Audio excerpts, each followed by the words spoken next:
So recently, I had to file a domestic violence police report against my parents. I'm not going to go into the incident, but I wanted to talk about PTSD. I've had a psychiatrist, a psychologist, a nurse practitioner, and a therapist all diagnose me with PTSD from my parents' psychological abuse. I've been through years of therapy to work on continuing to heal the significant depth of trauma that I have. Something that I've had people say to me is to not let myself be victimized. And that's something that I want to address. PTSD doesn't come about from a mindset. It's not because you have a lack of willpower. PTSD is something that the subconscious mind does in response to trauma to protect you. And it comes with symptoms that aren't very fun, but those symptoms are there as a protective mechanism to avoid future trauma. And it's important to then also heal the past trauma to alleviate those symptoms that are very challenging to live with. It's actually easier for our psychology to convince us that we are in the wrong when we experience trauma, that we somehow made a mistake or could have done something differently. And the reason why that's easier is because it gives us psychologically a sense of agency. Oh, if I did something wrong, I can make a different choice in the future. Or if there's a failing within me, I can learn and grow and potentially overcome that so I don't have this trauma in the future. It's much harder for our subconscious minds to come to the grips of reality that this existence is sometimes hostile and there's sometimes nothing we can do about it. We can choose how we respond to a certain degree. But sometimes the self-protective parts of the brain take over and will literally shut down control centers of the brain in order to protect you from harm. From this most recent incident, I had the wherewithal and I had practiced mentally of, okay, if there's another time where my parents show up, get out my phone, get out the camera, record.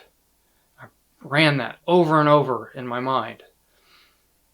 Sometimes as intrusive thoughts, it would play that over and over in my mind. And that was a protective programming from the PTSD going, if this happens again, I'm going to play it in your mind, whether you like it or not, so that you're prepared. And it helped.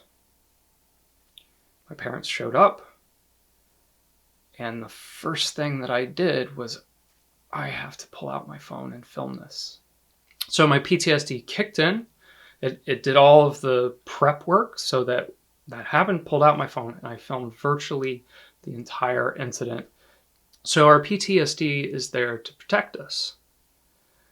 But it also causes issues of anxiety, depression, lack of sleep, as these scenarios play in our heads over and over. And that's just one element of PTSD. And those are things that don't happen in the conscious mind. They happen in the subconscious. So PTSD isn't a sheer act of will to overcome it. It's going into the subconscious mind and healing the trauma so that it's no longer traumatic, so that those PTSD symptoms can decrease. What I'm going through right now is a break in reality.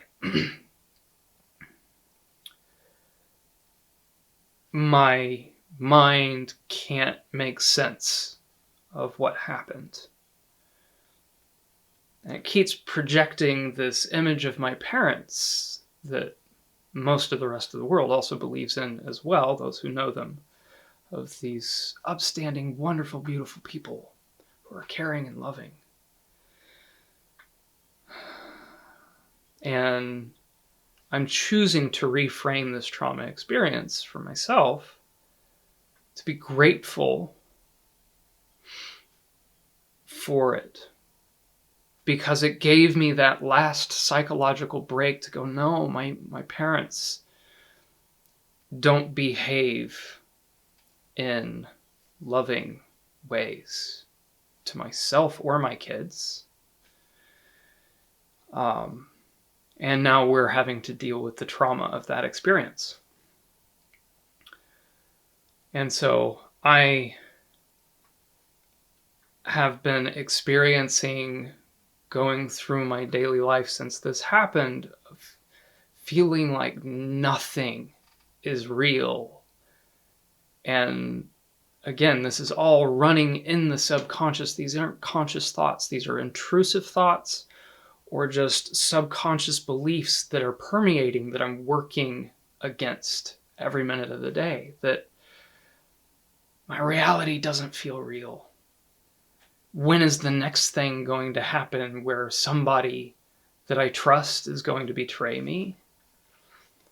My hopes and dreams are those fantasies. There's none of these going to come true, because the world is a challenging, unsafe place. Obviously it is, because this can happen.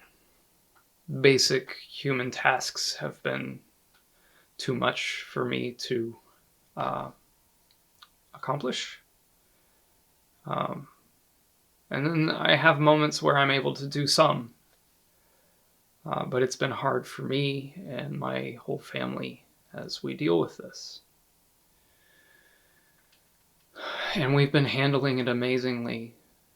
Thinking back on the incident, there's not a choice that I made in my behavior that I would have changed. Thankfully, prosecutor's office sent a cease and desist letter to my parents saying that if there is another incident, the state of Ohio will press criminal charges, whether or not I want them to. So it's nice that it's out of my hands. So I'm taking it one day at a time, one moment at a time. It has affected my ability to serve my clients, my ability to make money, therefore, my ability to pursue my art and to make videos on social media. All of these things I want to do. But I have to focus on myself and my recovery, as well as my family and their recovery. It takes a lot of willpower to exist after that. It takes a lot of willpower to slow down and rest and care for my mental health, facing the trauma rather than just burying it and trying to distract myself with social media or work. When you talk to somebody with PTSD, know that there is a measure of willpower that you can never know until you go through something so traumatic. And it isn't about willpower to overcome PTSD. It's about patience and learning how to love yourself and learning how to find peace in a world that in reality is not very safe.